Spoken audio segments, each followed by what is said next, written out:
Jesse. Merci effectivement Rilou et Laë pour cette invitation. Merci à vous d'être présents. Alors, on nous a demandé un petit peu ce soir de dire finalement quelle peut être la réponse d'un énergéticien à l'échelle de Romande Énergie à cette problématique des enjeux de décarbonation de l'immobilier. Alors, petit rappel, Romande Énergie, je pense qu'on est quand même relativement connu. Il y a 4 principales unités d'affaires. La partie énergie, c'est tout ce qui concerne les actifs de production d'énergie, Romande Énergie, hydraulique, éolien, photovoltaïque, chaleur à distance. La partie réseau, c'est la partie qu'on appelle monopolistique, la gestion du réseau de distribution. La partie marché, c'est toute la vente d'énergie au consommateur final. Et puis la 4e unité d'affaires, elle s'appelle UA Immobilier. Elle est beaucoup plus récente puisqu'elle est née en milieu 2025.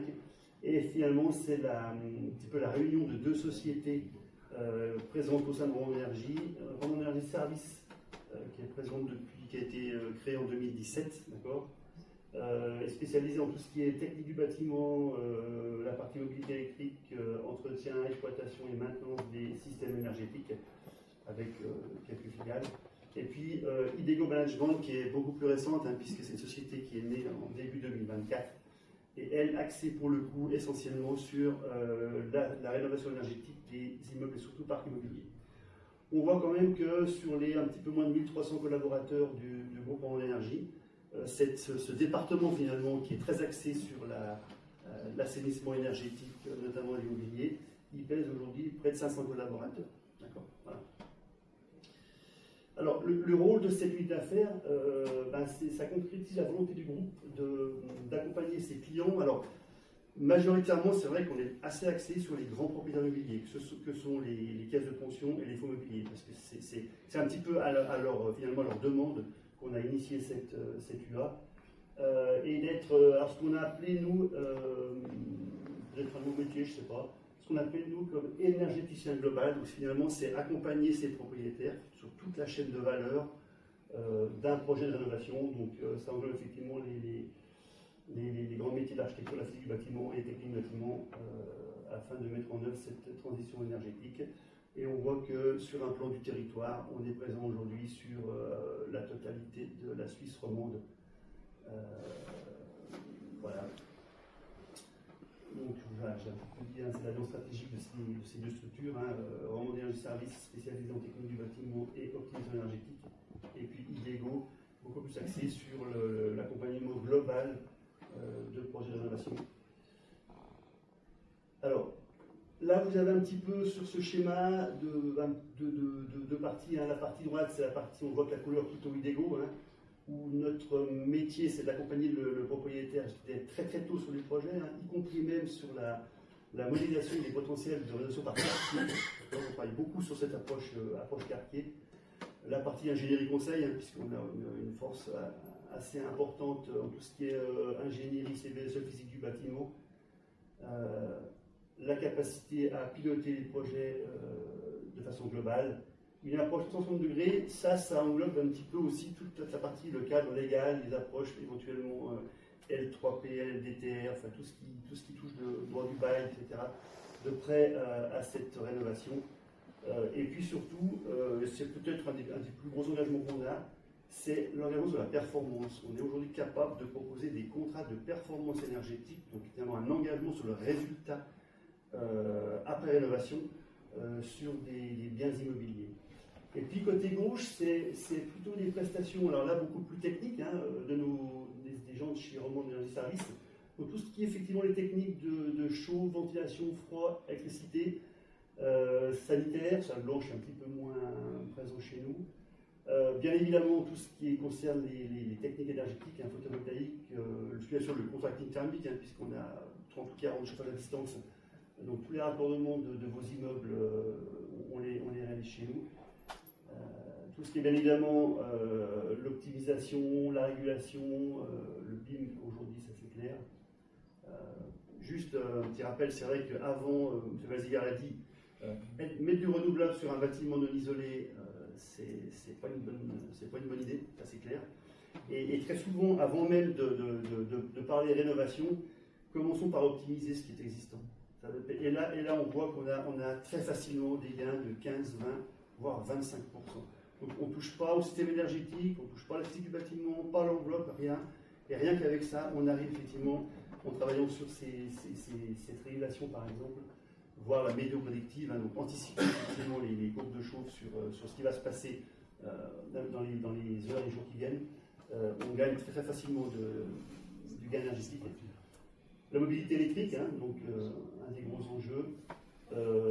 Ça c'est important, on le verra d'ailleurs sur un projet que je présente un petit peu après. La capacité de financement, certaines catégories de propriétaires, des PPE par exemple, il y a un vrai enjeu. Je vois effectivement Madame Claire. On est contacté par beaucoup de PPE et c'est vrai que la PPE statutairement n'a pas accès au crédit hypothécaire. Et ça c'est un vrai enjeu parce qu'ils sont soumis finalement aux mêmes lois sur l'énergie que n'importe quel propriétaire qui a un bâtiment de plus de 400 mètres carrés de mais ça c'est un vrai enjeu par exemple. Donc on a capacité aujourd'hui avec des partenaires, notamment dans la partie leasing énergétique, à financer, à viser des travaux, y compris des travaux d'enveloppe bâtiment, pas que les hélicos. Donc ça c'est un point important. Et puis bien évidemment, un petit peu le pendant de la partie régulation, un système énergétique qu'il faut bien sûr bien le dimensionner, mais il faut surtout bien l'exploiter. Donc ça va aussi de pair avec l'engagement sur la performance. Quand on fait un contrat de perf énergétique, bien évidemment, c'est qu'on a une approche très très fine de la partie exploitation des systèmes énergétiques. Donc effectivement, ces deux forces-là, on voit qu'il y a quand même beaucoup de compétences que l'on a en interne pour accompagner ces propriétaires, plutôt ces grands propriétaires, dans la rénovation et l'assainissement de leur parc immobilier. Alors, notre vision, je dirais un petit peu, notre mode de fonctionnement, on est plutôt, nous, basé sur ce qu'on appelle le design build, donc un mode de fonctionnement. La particularité, c'est que je dirais qu'on met un petit peu dans le bateau de la rénovation, de la rénovation, très très tôt, beaucoup de compétences. Ça donne compétences bien évidemment le mandataire, d'architecte, d'ingénieur, etc. Mais aussi et surtout, je dirais, les gens qui vont réaliser et qui vont exploiter les systèmes énergétiques. Ça veut dire qu'on recherche très tôt sur les projets, finalement, à faire intervenir les gens qui designent, les gens qui conçoivent, les gens qui réalisent et les gens qui exploitent. D'accord ? Et ça pour effectivement arriver à des garanties de performance, c'est un schéma qui pour nous est assez logique.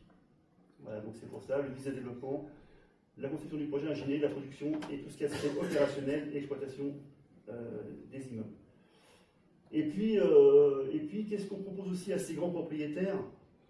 Ils ont deux grands enjeux. Alors, oui, financiers, c'est sûr, mais les deux grands enjeux de ces grands propriétaires-là, eu égard à l'énorme volume, quand on parle d'un Swiss Life par exemple, c'est 42 milliards d'actifs immobiliers, ils investissent près de 800 millions par année.